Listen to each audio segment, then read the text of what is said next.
call it Chidambaram's parting shot. Well, Finance Minister has managed to walk the talk on the fiscal consolidation roadmap. He has been successful in containing the fiscal deficit for the financial year 2013-14 at 4.6% of the GDP, which is an upside to his stated red line of 4.8%. Now, while presenting the vote on account, the Finance Minister said that the current account deficit too has been contained to $45 billion. Now, FM also doled out some sobs for the auto industry, giving it a much-needed boost by cutting down on excise duties on cars, bikes and also on capital goods. The fiscal deficit for 2013-14 will be contained at 4.6% of GDP, well below the red line that I had drawn last year.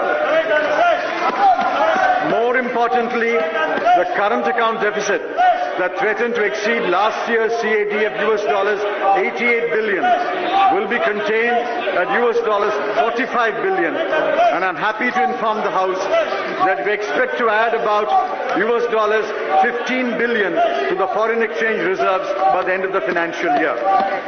Analysts and rating agencies that acknowledged our efforts some months ago and no longer speak about a downgrade. I hope that domestic experts will now agree that the UPA government meant what it said when it put fiscal stability at the top of the agenda.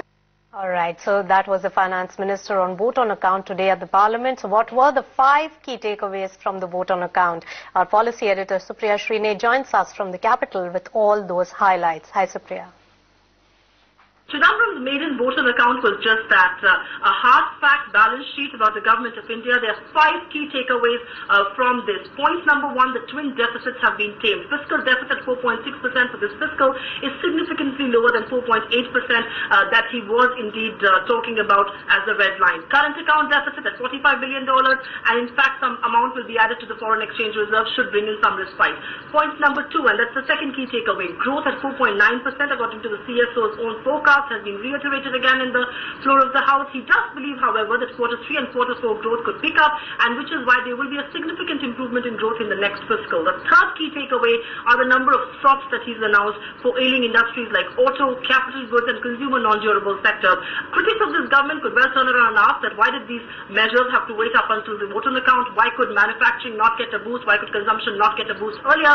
But he's decided to do that only now, and in any case these sectors should be celebrating. The fourth and an important key takeaway from Mr. Chidambaram's vote on account is the fact that he set very, very high standards and very high fiscal targets for next fiscal. 4.1% fiscal deficit target and a borrowing target of just 5.9 lakh crore rupees, which is much less than the markets were expecting, so about 6.2 to 6.3 lakh crore rupees. So that should not swallow private investment. Markets should be able to take it in their stride. The last takeaway, and I think this is the most important if you ask me, is the fact that he's resisted giving into temptation or the temptation of being populist. He's announced a very matter-of-fact vote on account. He's not given into populism. I think his vote on account is more focused at ratings agencies than really the voter at large. He does realize that these last-minute measures do not really win votes, and which is perhaps why he's gone ahead and given a rather fiscally prudent end to his tenure as Finance Minister. So 5 key takeaways, and Mr. Chidambaram finally signs off.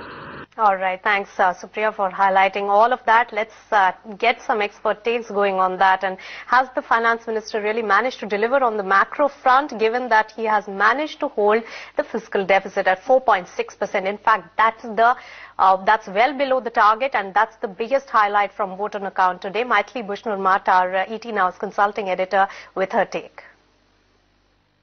It's certainly very commendable that on paper at least the Finance Minister has not just achieved that fiscal deficit target, but he's in fact bettered it. In fact, he's got back to what the Kelkar committee had laid down as a roadmap.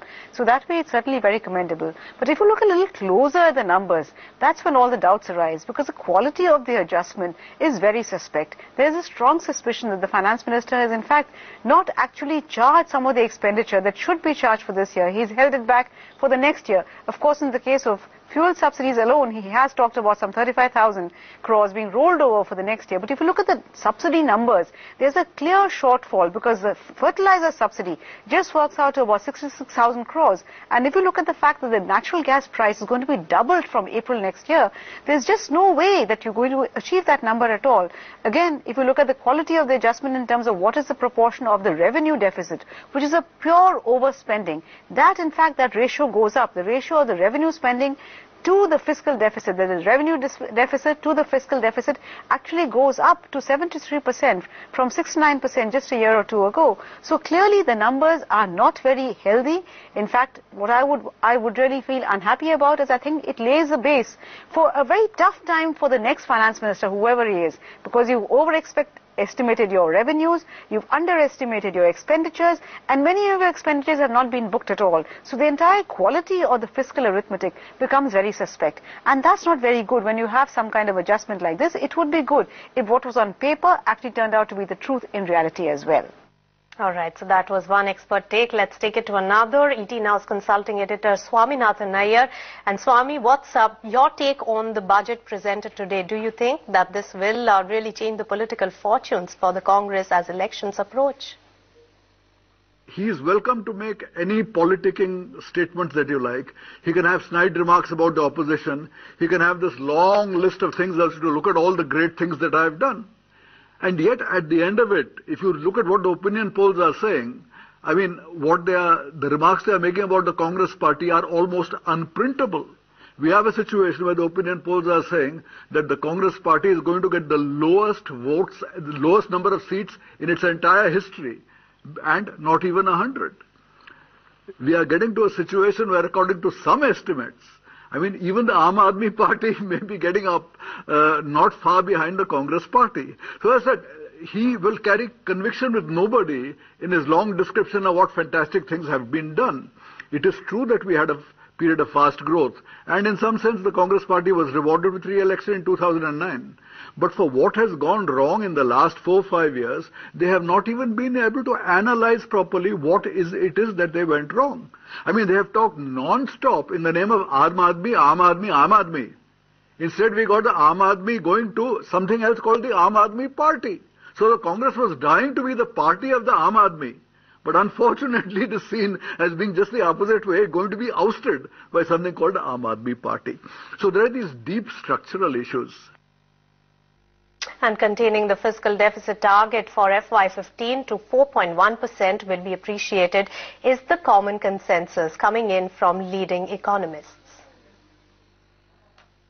Going ahead, he has also indicated a fiscal deficit of 4.1% for the next year.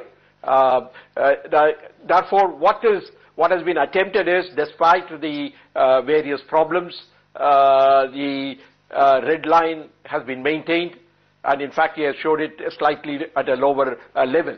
Therefore, I believe that one of the important dimensions of stability is fiscal consolidation, and he has shown it. The indications are that things have bottomed out and we may be on the upward phase.